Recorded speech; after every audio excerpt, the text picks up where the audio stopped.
नमस्कार, मैं ऋतुदया कुंडू नजफगढ़ की बेटी। आप सभी लोगों को स्वतंत्रता दिवस की ढेर सारी बधाई एवं शुभकामनाएं। आज़ादी के अमृत महोत्सव के उपलक्ष्य में हर घर तिरंगा कैंपेन चलाया जा रहा है।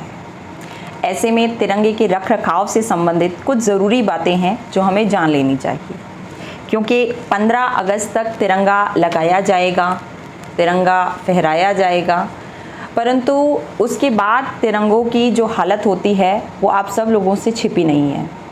तो आप सब लोगों से हाथ जोड़कर निवेदन है सबसे पहले तो कि आप तिरंगों को यूं ही ज़मीन पर फेंकिएगा नहीं, तिरंगों को डस्टबिन में मत डालिएगा। तिरंगे के साथ इस तरह की छेड़छाड़ करना कानूनी अपराध है। यदि कोई तिरंगा डैमेज होता है, क्षतिग्रस्त होता है, तो उस तिरंगे को आप अच्छी तरह से फोल्ड कीजिए। फोल्ड करने के बाद उन सभी तिरंगों को जो भी डैमेज हो गए हैं उन्हें एक लकड़ी के बॉक्स में डालना है और उन्हें दफना देना है। जी हाँ, दफनाने के बाद 2 मिनट का मौन भी करना है। ये तो एक तरीका हुआ। दूसरा तरीका है कि यदि कोई तिरंगा डैमेज या क्षतिग्रस्त होता है तो आप उसे जला भी सकते हैं, लेकिन जलाने का भी सही तरीका क्या है? जलाने का सही तरीका भी ये है कि आप उससे पहले अच्छी तरह से फोल्ड करेंगे और आग की लपटों के बीच में रख देंगे। यूं ही साइड से, कॉर्नर से उसको जलाना नहीं है, क्योंकि इस तरह गलत तरीके से जलाना भी कानूनी अपराध है।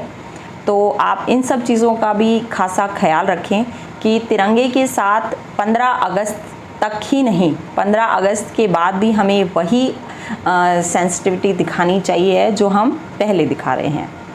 अब ये तो हो गई तिरंगे की हिफाजत से संबंधित ज़रूरी बातें। अब दूसरी चीज़ ये है कि आज़ादी का अमृत महोत्सव तो मनाया जा रहा है, आप सभी लोग जानते हैं।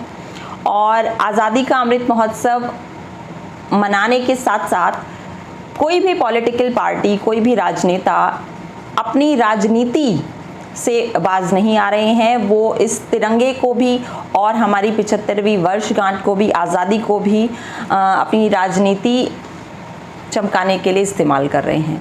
तो इन सब चीज़ों की हकीकत को भी आप बेहद अच्छी तरह से जानते हैं और मैं क्या आप लोगों को समझाना चाहती हूँ वो भी आप अच्छी तरह से समझते हैं।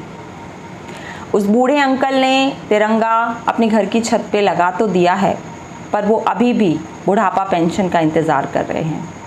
वो महिला जो किसी के आगे हाथ नहीं फैला सकती है, 2 वक्त की रोटी के लिए बहुत मेहनत करती है, परंतु 6 मंजिला इमारत वाले इंसान का राशन कार्ड बना हुआ है और उस गरीब झोपड़पट्टी में रहने वाली महिला का राशन कार्ड अभी तक नहीं बना है।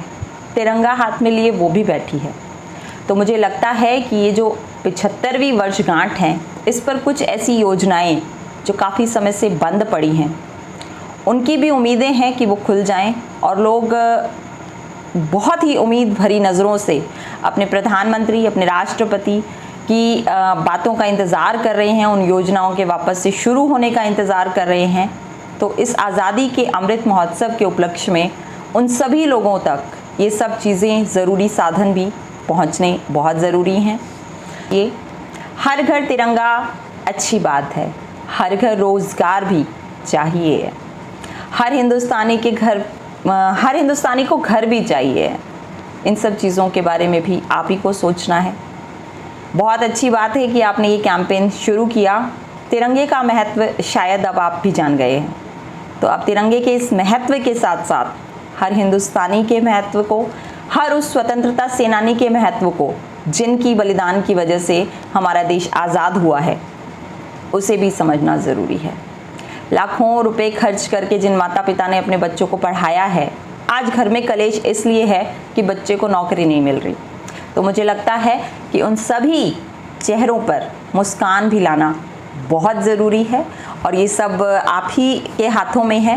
यदि आप हर घर तिरंगा लहरवा सकते हैं, यदि आप दूध की थैली तक पर भी हर घर तिरंगा लिखवा सकते हैं, तो हर घर रोज़गार भी पहुंचा सकते हैं, हर हिंदुस्तानी के चेहरे पर मुस्कान भी ला सकते हैं, हर महिला को सुरक्षित महसूस भी करवा सकते हैं, हर बुज़ुर्ग को पेंशन भी दिलवा सकते हैं और हर गरीब को राशन कार्ड भी बनवा सकते हैं।